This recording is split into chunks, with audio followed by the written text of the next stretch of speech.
নবীর হাদিস একথাই প্রমাণ করে। আল্লাহর নবী মুক্তিপ্রাপ্ত হেদায়েতপ্রাপ্ত দলের যেই পরিচয় দিয়েছেন, সেই পরিচয় দিতে গিয়ে নবীজি দুই পরিচয়ের উল্লেখ করেছেন।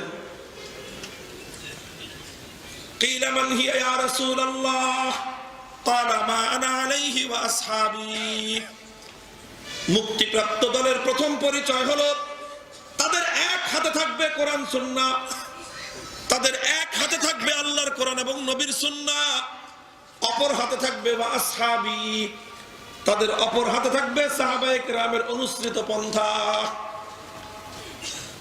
তাহলে সাহাবায়ে কেরামের অনুসৃত পন্থা না হলে শুধু কোরআন সুন্নাহ দিয়ে একজন মানুষ হেদায়েত লাভ করতে পারে না। নবীজি এজন্যই বলছেন যে মুক্তিপ্রাপ্ত দলের দুই পরিচয়, মুক্তিপ্রাপ্ত দলের দুই পরিচয়। এক পরিচয় হলো তাদের এক হাতে থাকবে কোরআন সুন্নাহ, দ্বিতীয় পরিচয় তাদের অপর হাতে থাকবে সাহাবীদের অনুসৃত পথ।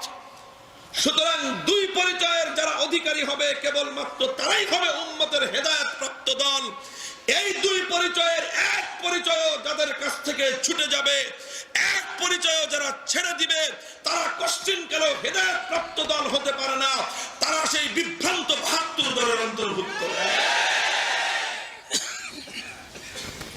মুহতারাম হাজিরিন, নবীর এই হাদিসের আলোকে উলামায়ে কেরাম চিহ্নিত করেছেন উম্মতের মধ্যে মৌলিকভাবে এই যে ৭৩ দল, এই ৭৩ দলের জন্য মৌলিকভাবে উম্মতের মধ্যে ৩টি গ্রুপ এবং ৩ দলের বিভক্তি হবে। ৩টা পথে মানুষ চলবে। কয় পথে? ৩ পথে মানুষ চলবে। ৩ পথের মধ্যে ২ পথ হলো গুমরাহির পথ, ৩ পথের মধ্যে একটি পথই হলো হেদায়েতের পথ। গুমরাহির পথ কোনটি? গুমরাহির পথ কয়টি বললাম? ১ নম্বর পথ হলো কিছু মানুষ থাকবে যারা কোরআন সুন্নাহকে ধরবে, কিছু মানুষ থাকবে যারা কোরআন সুন্নাহর অনুসরণের দাবি করবে।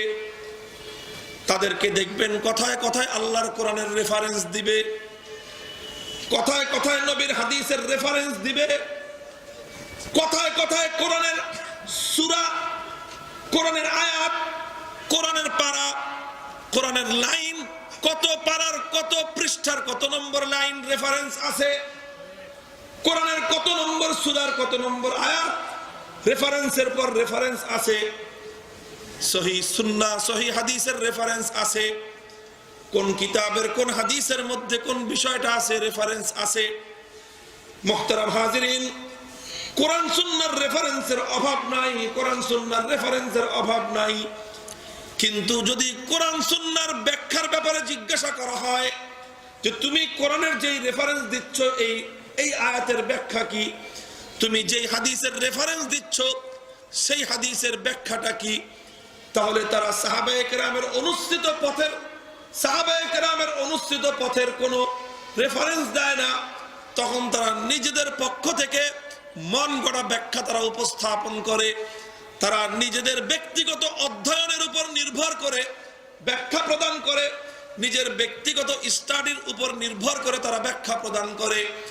আল্লাহর কোরআনের কথা বলল, আল্লাহর নবীর সুন্নাহর কথা বলল, কিন্তু কোরআন সুন্নাহর ব্যাখ্যার ক্ষেত্রে সাহাবায়ে কেরামের অনুসৃত পথ তারা অনুসরণ করলো না, বরং ব্যক্তিগত স্টাডি, ব্যক্তিগত পড়াশোনা আর ব্যক্তিগত খেয়াল খুশির উপর তারা নির্ভর করলো।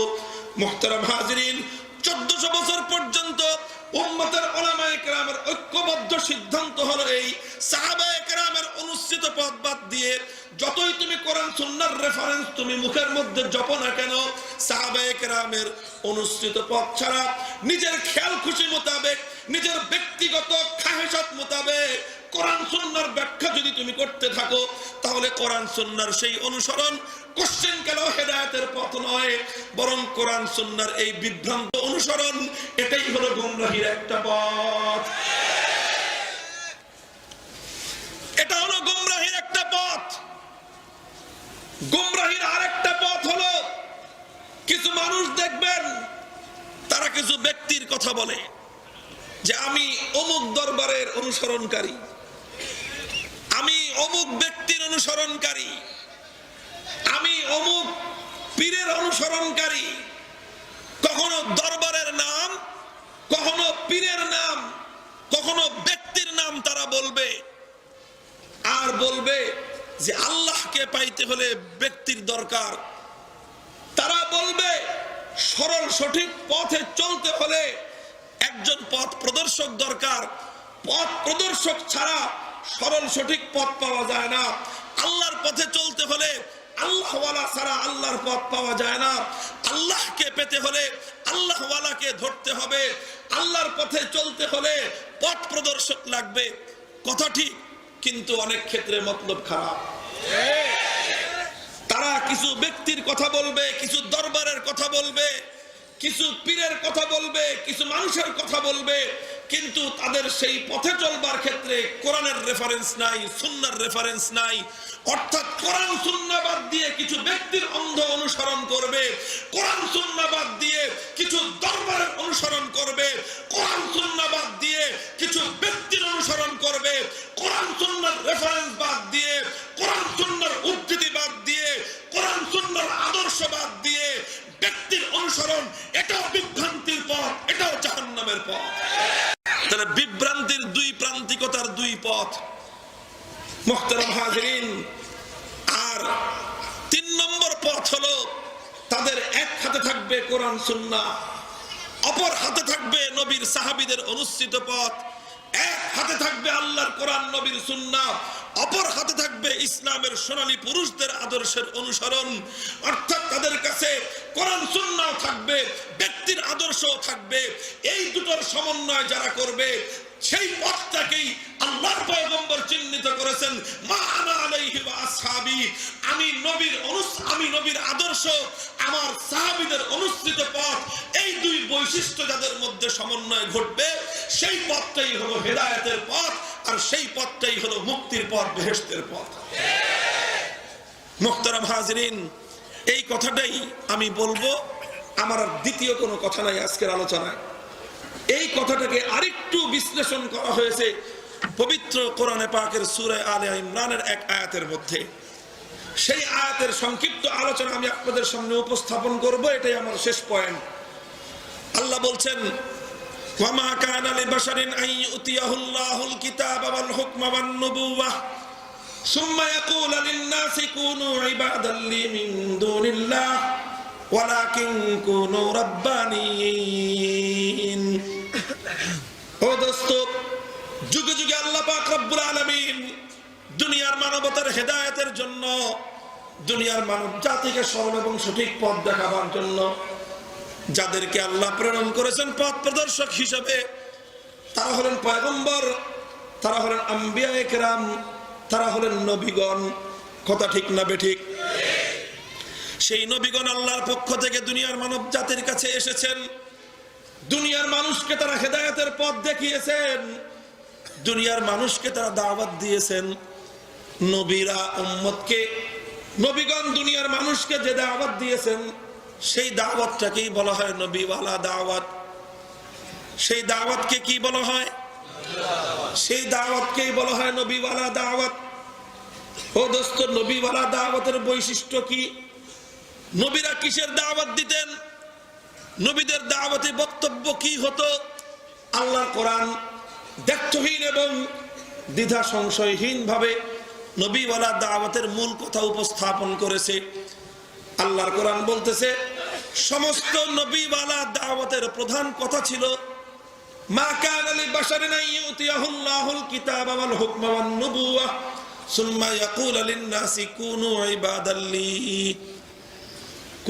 ইবাদাল লি মিন দুনিল্লাহ ওয়ালাকিন কুনু রাব্বানিয়িন। দুনিয়ার কোন নবী দুনিয়ার মানুষকে এই দাওয়াত দেন নাই যে হে দুনিয়ার মানুষ, তোমরা আমার প্রতি আকৃষ্ট হয়ে যাও, হে দুনিয়ার মানুষ তোমরা আমার দিকে ধাবিত হয়ে যাও, হে দুনিয়ার মানুষ তোমরা আমার দিকে আসো। কোন পয়গম্বর দুনিয়ার মানুষকে নিজের দিকে আকৃষ্ট করেননি, নিজের দিকে আহ্বান করেননি, নিজের দিকে ডাকেননি, বরং সমস্ত পয়গম্বরদের দাওয়াতের মূল কথা ছিল ওয়ালাকিন কুনু রাব্বানিন, হে দুনিয়ার মানুষ তোমরা আল্লাহমুখী হয়ে যাও, দুনিয়ার সমস্ত মানুষ যেন আল্লাহমুখী হয়ে যায়। কাজেই খুব ভালো করে বুঝবেন, নবীওয়ালা দাওয়াতের অর্থ হলো যে দাওয়াতের মধ্যে মানুষকে বলা হবে আল্লাহওয়ালা হয়ে যাও। নবীওয়ালা দাওয়াত সেই দাওয়াত যেই দাওয়াতের মধ্যে মানুষকে আল্লাহর দিকে ডাকা হবে। নবীওয়ালা দাওয়াত হলো সেই দাওয়াত যেই দাওয়াতের মধ্যে মূল কথা হবে মাখলুকের সঙ্গে আল্লাহর সম্পর্ক তৈরি করা, আল্লাহর সঙ্গে মাখলুকের সম্পর্ক তৈরি করা, আল্লাহর সঙ্গে মানুষের সম্পর্ক জুড়ে দেওয়া। এটাই হলো নবীওয়ালা দাওয়াত। নবীওয়ালা দাওয়াত কোশ্চেন গেল এটা নয় যে মানুষকে কোনো ব্যক্তির দিকে আহ্বান করা হবে, তোমরা অমুক ব্যক্তির দিকে জুড়ে যাও, তোমরা অমুক ব্যক্তির মুখী হয়ে যাও, তোমরা অমুক ব্যক্তির সঙ্গে জুড়ে যাও। এভাবে আল্লাহর চেয়ে ব্যক্তির গুরুত্ব অধিক প্রাধান্য পাওয়া, আল্লাহর চেয়ে কোনো ব্যক্তির ইম্পর্টেন্স বেশি হয়ে যাওয়া, এটা কোশ্চেন গেল নবীওয়ালা দাওয়াত নয়, বরং এটা নবীওয়ালা দাওয়াতের নামে একটি বিভ্রান্তি এবং গোমরাহি।